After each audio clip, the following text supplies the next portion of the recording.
चुप रे गद्दार! साला खाता है हिंदुस्तान का, खाता है पाकिस्तान का। तो सुन,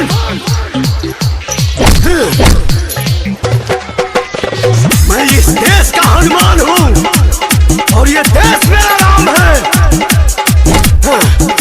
सीना चीर के दिखा दूंगा, अंदर बैठा हिंदुस्तान है, बैठा हिंदुस्तान है।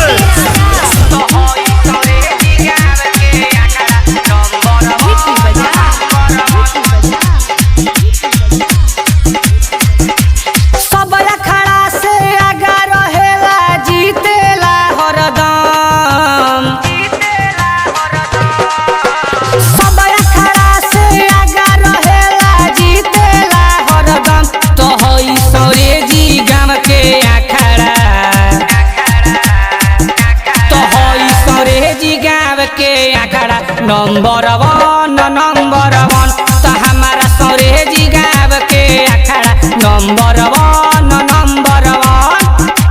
सब अखाड़ा से आगे रहेला, जीतेला हरदम। सब अखाड़ा से आगे रहेला, जीतेला हरदम। तो है सौरेजी गाँव के अखाड़ा,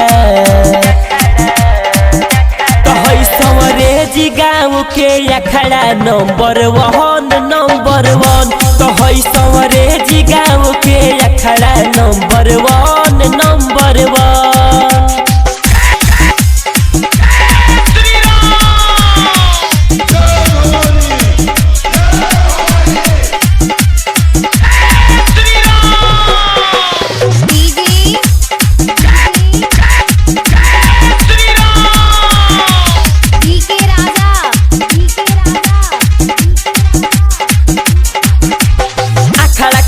सब भइल बाटे फायर, देहिया में लागल बाटे बिजली के वायर।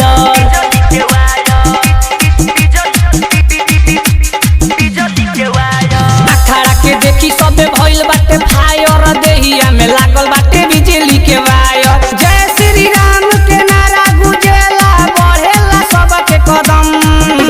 जय श्री राम के नारा लगेला, बढ़ेला सबके कदम। तो है सौरेजी गाँव के अखाड़ा, तो है सौरेजी गाँव के अखाड़ा नंबर वन। तो हमारा सौरेजी गाँव के अखाड़ा नंबर वन।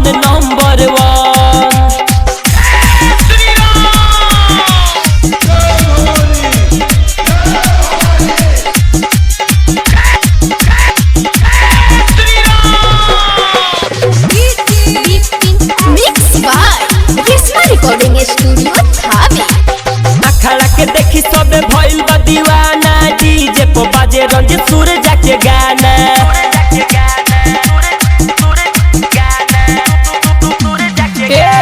अखाड़ा के देखी सब भइल बा दीवाना, डीजे पे बाजे रंजित सूरजा के गाना। दीपक दीवाना मजा लुटेला साहिल शुभम। दीपक दीवाना मजा लुटेला साहिल शुभम। तो है सौरेजी गाँव के अखाड़ा,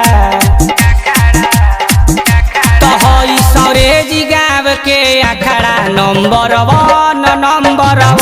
तो हमारा सौरेजी गाँव के अखाड़ा नंबर वन।